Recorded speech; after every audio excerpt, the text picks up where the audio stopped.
राधा वल्लभ श्री हरिवल्लभ। ये व्यर्थ के बकवाद करने वाले लोगों से मत मिलो, व्यर्थ के बकवाद करने वाले लोगों की तरफ मत देखो, ये क्या कह रहे हैं, क्या बोल रहे हैं। और तुम भी व्यर्थ का बकवाद मत करो। अपने समय को कीमती मान करके निरंतर प्रिया प्रीतम का नाम जप करो, उनकी गुण लीला गाओ, उनकी सेवा में रहो। कभी प्रपंच की बातें, कभी प्रतिष्ठा का चिंतन, कभी नाना प्रकार के मान सम्मान का चिंतन, ये घुसने ना पावे हृदय में। बहुत सावधान रहना चाहिए साधक को। ऐसी बातें देखो मत, ऐसी बातें सुनो मत जिससे तुम्हारा हृदय उद्विग्न होकर प्रभु का चिंतन छोड़ दे। बंद करो अभी। अन्य लोगों के संग का त्याग कर दो, जो भगवत विमुख वार्ता करते हैं, संत निंदा करते हैं, दूसरों की निंदा करते हैं। कुछ हाथ नहीं लगता, ये लोग दुर्गति को प्राप्त होने वाले हैं। भक्तन निंदा अति बुरी भूल करे जिन कोय, किए सुकृत बहु जन्म के छिन में दारे खोए। पर निंदा के किए ते नहीं आवत नहीं कछुआत, मूर्ख पर्वत पाप को ले चल अपने साथ। तो अलम कश्यापि संगत्या, ऐसा संग मत करो जिनके पास बैठने से भक्त निंदा, जन निंदा, भगवत निंदा हो। ऐसे से दूर रहो। अलम बंद कर दो ऐसे लोगों का संग। रात दिन हम श्यामा श्याम का नाम जप करेंगे, श्यामा श्याम के लीला गुण गाएंगे, श्यामा श्याम के ही धाम का शोभा का चिंतन करेंगे।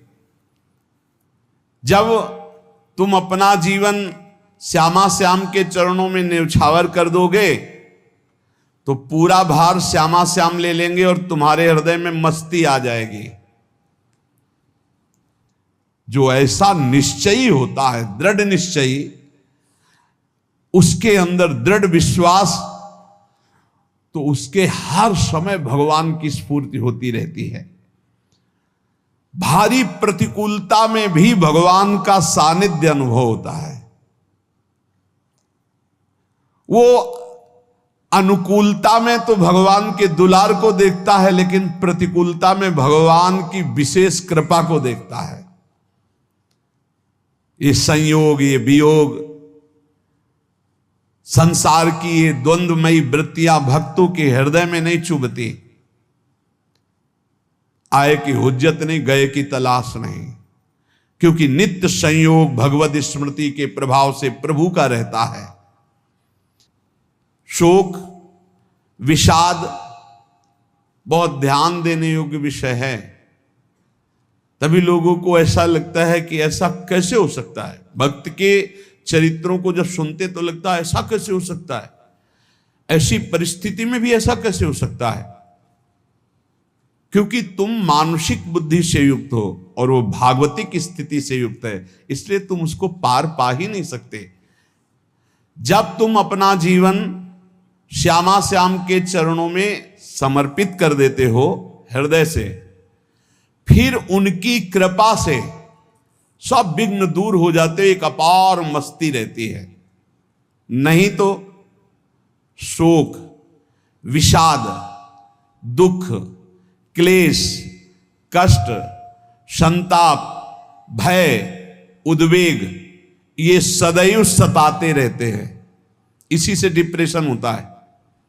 बार बार नकारात्मक चिंतन, शोक, विषाद, दुख, चिंता, क्लेश, संताप, भय, उद्वेग, यही पूरे मानसिक स्तर को नष्ट कर देते हैं। उत्साहहीन जीवन हो जाता है। जब तुम श्यामा श्याम को समर्पित हो जाते हो तो ये सब प्रवेश भी नहीं करते, एक अपार मस्ती बनी रहती है। अब क्या होगा?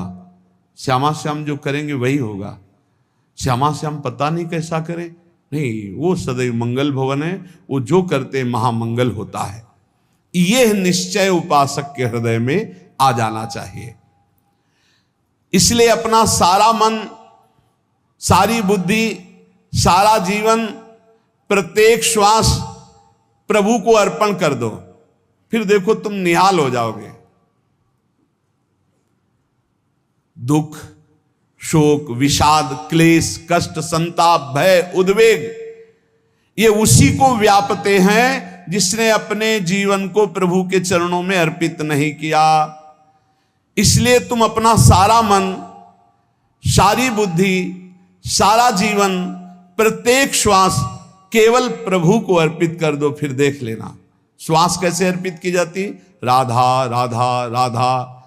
बुद्धि कैसे अर्पित की जाती, एकमात्र निश्चय कि भगवत सुख ही सुख।